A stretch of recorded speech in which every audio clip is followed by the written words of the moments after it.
In Los Angeles, a $200,000 bribe hidden inside a Johnny Walker Blue Label box was not just evidence, it was the blueprint for auctioning off a city's future.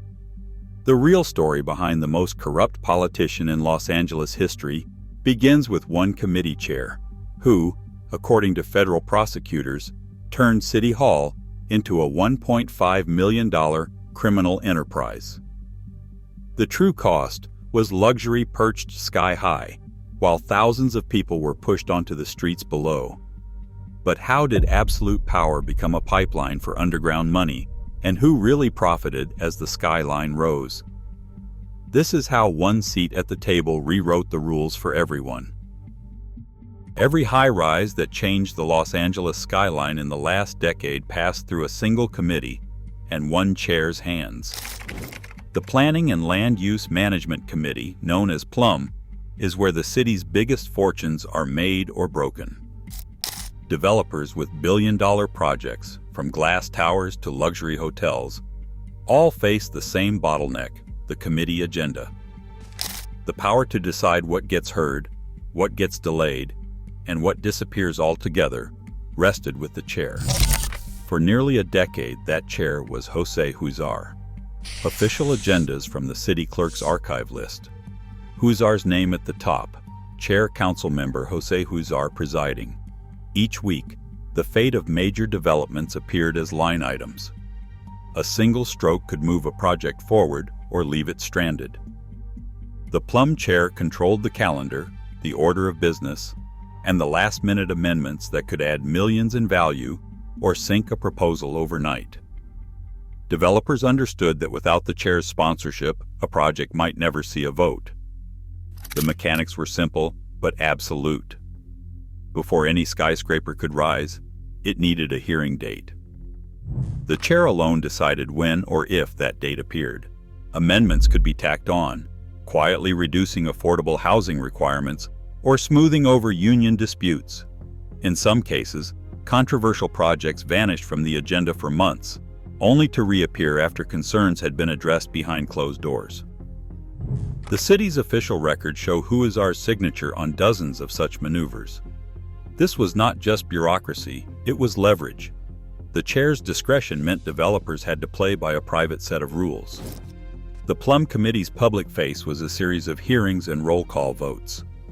Its real power was hidden in the agenda: who got on, who got off, and who had to pay for the privilege. In Los Angeles, the path from blueprint to skyline ran straight through a single office, where the price of progress was set not by policy, but by the chair's approval. Federal prosecutors did not call it a scandal. They called it a criminal enterprise. In plain, black and white language, the indictment described a network operating out of City Hall, extracting over $1.5 million from developers hungry for a piece of the Los Angeles skyline. This was not the story of a lone official with sticky fingers. It was a machine, a system of rolls and conduits, each one designed to keep the money moving and the fingerprints faint. At the top sat the gatekeeper, the council chair with final say over billion-dollar projects.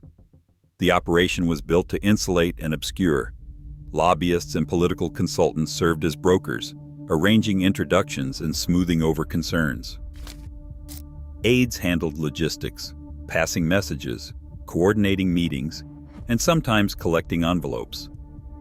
Family members acted as trusted couriers, receiving payments disguised as consulting fees or campaign contributions. Developers rarely handed over cash directly. Instead, they worked through intermediaries, each layer adding plausible deniability. The FBI indictment outlined the structure with clinical precision. The indictment said Huizar was a leader of a criminal enterprise involving lobbyists, consultants, and other city officials who sought to personally enrich themselves and their families and associates through a pay-to-play scheme within the city. The extraction was not just cash, though there was plenty of that. It included luxury hotel stays, private jet flights, casino chips, and a secret settlement of $600,000 routed through shell contracts. Each transaction left a marker, a ledger entry, a wire transfer, a check that did not match any public work performed. At the core, the enterprise relied on roles, not just people. Lobbyists opened doors. Consultants moved the money. Staffers kept the gears turning. Family members provided the final layer of protection, laundering proceeds through accounts that looked on paper like any other households. The FBI mapped it all out, a network diagram where every connection pointed back to one office. This was the architecture of influence, built to last and built to hide. The city's future was not being decided in public hearings, but in private agreements and coded conversations. What looked like a council district was in fact a criminal enterprise, one that turned the skyline into a commodity and City Hall into a market. A 77-story skyscraper, taller than any other west of the Mississippi, was never supposed to rise in downtown Los Angeles. Its fate was decided not by urban planners, but in the haze of a private cigar club, a world away from public hearings and city records. According to FBI affidavits, the developer behind the project, a Chinese billionaire with a multinational firm and a luxury hotel just blocks from City Hall, sat across from Jose Huizar in a booth shielded from prying eyes. The conversation was not about setbacks, zoning variances, or affordable units. It was about loyalty, access, and price. The price, as investigators later documented, was a commitment of $1 million, offered not as a line item in any budget, but as a guarantee that the project would glide through the city's opaque approval process. He was, in effect, the gatekeeper. The rendering of the proposed tower promised a new era for the Los Angeles skyline: sleek glass, panoramic views, and a footprint that dwarfed everything around it. But the real blueprint was hidden in the mechanics of the bribe. The developer's company would provide more than $800,000 in perks to Huizar, routed through a maze of consulting fees, luxury accommodations, and undisclosed financial arrangements. FBI affidavits describe how the money moved: consulting contracts signed in back rooms, wire transfers disguised as business expenses, and personal benefits that never appeared on any ethics form. The project's momentum had nothing to do with environmental impact or public need. It was powered by a cash engine, lubricated by secrecy and the assurance that the gatekeeper's signature could be bought. The city's official records show the project advancing through the Planning and Land Use Management Committee, PLUM, with Huizar's name at the top of every agenda. There were no questions about the sudden acceleration, no mention of the cigar club meeting or $1 million handshake. The evidence, when it surfaced, was buried in redacted FBI documents and ledgers seized from a Boyle Heights closet. The ghost tower was never just a building. It was a monument to a system where the skyline was auctioned off booth by booth, dollar by dollar, far from the eyes of the city below. Private jets did not just shuttle council members to Las Vegas. They carried the city's future in their cargo holds. Over several years, developers arranged for Jose Huizar and select staffers to board chartered flights bound for the Strip. The manifests read like a roll call of influence: a city official, a trusted aide, and a developer intermediary, all accounted for. The destination was always the same: penthouse suites, casino floors, and the kind of privacy only a high-limit room can buy. The currency of these junkets was not just chips, but access. Thousands of dollars in casino credits appeared at the baccarat tables, handed over with a nod and a smile. Luxury hotel rooms were comped, and dinner tabs vanished into the haze of a developer's expense account. In this world, zoning variances and project approvals were not debated in public. They were negotiated between hands of cards. The future of Los Angeles real estate was traded for the price of a weekend's entertainment. When the FBI began asking questions, the story changed. On September 1st, 2017, just hours after an agent contacted a council member, a check was written to reimburse the developer for Vegas expenses. The date on the check read August 4th, but the envelope did not move until weeks later. A FedEx label, timestamped September 14th, carried 2 checks, one from Huizar and one from a staffer, each for $442, each marked for the trip. The paper trail was neat, but the timing betrayed intent. The checks were backdated, sent only after word of the investigation reached City Hall. The pattern repeated itself. Junkets were followed by approvals. A project would stall. Then, after a weekend in Las Vegas, it would leap forward on the Planning and Land Use Management Committee agenda. Bank records, flight logs, and casino receipts lined up with city decisions. The evidence did not rest on a single envelope of cash. It rested on the choreography of hospitality, private jets, luxury suites, and the careful laundering of influence dressed up as reimbursement. The city's public process was reduced to a series of transactions, each one hidden behind the promise of plausible deniability. Developers rarely walked cash into City Hall. The real money moved through consultants, middlemen with business cards and quiet offices, paid to make problems disappear.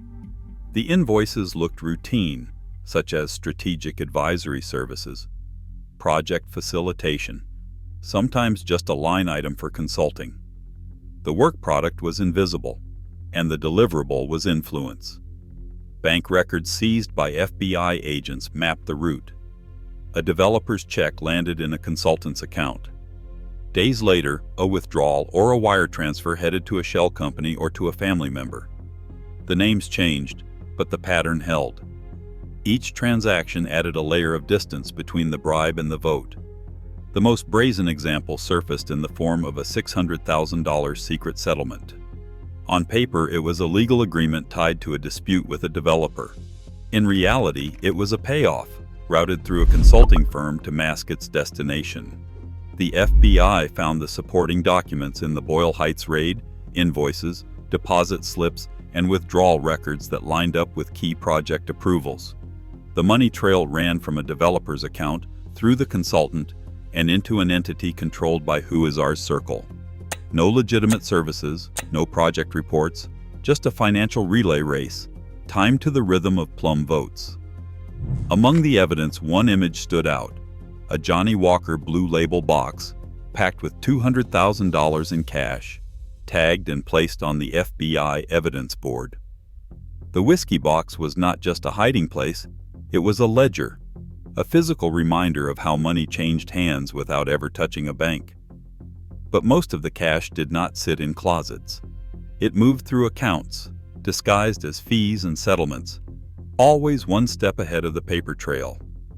The consultant smokescreen gave the enterprise its resilience. It allowed bribes to pass as business expenses and settlements to masquerade as legal resolutions. Every dollar was documented, but the story those documents told was fiction. Only when the ledgers were cracked and the invoices matched to withdrawals did the full picture of the enterprise come into focus. The city's skyline was bought with contracts that never delivered anything but access. Glass towers climbed skyward while tents multiplied below. In Boyle Heights in downtown Los Angeles, the ground told a different story than the glossy renderings in a developer's brochure. During the years when luxury projects sailed through approvals, eviction filings in the district more than doubled, rising from 350 in 2013 to over 700 by 2017. Median rent in Boyle Heights jumped from $1,200 to over $2,000 in less than a decade, pricing out families who had lived there for generations. On the sidewalks, encampments spread block by block. By 2019, more than 5,000 people in Council District 14 were living without shelter, a 75% increase since Huizar took the Planning and Land Use Management chair. Each new high-rise meant another wave of renovation notices, another set of locks changed overnight. The city's promise of renewal was paid for in displacement, as longtime residents watched their neighborhoods become staging grounds for someone else's future. The cost of vertical ambition was measured in lost homes, not just lost dollars. Plans for a political dynasty unraveled in a matter of months. Internal campaign memos revealed that Jose Huizar intended for his wife, Rochelle Rios, to take his council seat, an attempt to keep the pay-to-play operation running under the family name. But as the scheme grew bolder, the circle of silence began to crack. George Esparza, Huizar's trusted aide, agreed to cooperate with federal investigators in May 2019, admitting to his role in the racketeering conspiracy. His testimony, along with seized ledgers and wire transfers, provided the final links prosecutors needed to dismantle the enterprise. On June 23, 2020, federal agents arrested Huizar at his Boyle Heights home. A month later, a grand jury returned a 34-count indictment, outlining the criminal enterprise in forensic detail. Faced with overwhelming evidence, Huizar pleaded guilty to racketeering and tax evasion, admitting to more than $1.5 million in bribes. In January 2025, the court sentenced him to 13 years in federal prison. The judge did not mince words. Huizar had used City Hall as a personal ATM, trading public trust for personal gain. The verdict closed the book on the CD-14 enterprise but left the city to reckon with its scars. Concrete skeletons tower over Figueroa and Olive, their glass facades never installed, floors exposed to the wind. Oceanwide Plaza, once advertised as a new crown jewel for downtown, stands abandoned, 3 blocks of empty promise, ringed by chain link and lawsuits. Construction halted in early 2023, leaving unpaid contractors and a tangle of creditor claims stretching through the courts. The project's approval dates back to the era when a single committee chair could greenlight a billion-dollar vision with a signature. Now its unfinished towers cast long shadows across the city at dusk, a daily reminder of deals struck behind closed doors. Reports from city agencies list Oceanwide as distressed, with millions owed to workers and suppliers. Residents walk past graffiti-tagged barriers and wonder if the skyline will ever be finished, or if these hulking shells are the real legacy of the pay-to-play years. The city's ambitions, once rendered in glossy brochures, are now trapped in concrete, silent, and unresolved. Today, the same unchecked power that fueled Los Angeles's pay-to-play machine still shapes every skyscraper and shadow deal downtown. Jose Huizar is gone, but the machinery he exploited remains untouched. As long as billion-dollar projects hinge on a single signature, the city's future is for sale. The question isn't who is corrupt, it is who profits next. Share your thoughts below.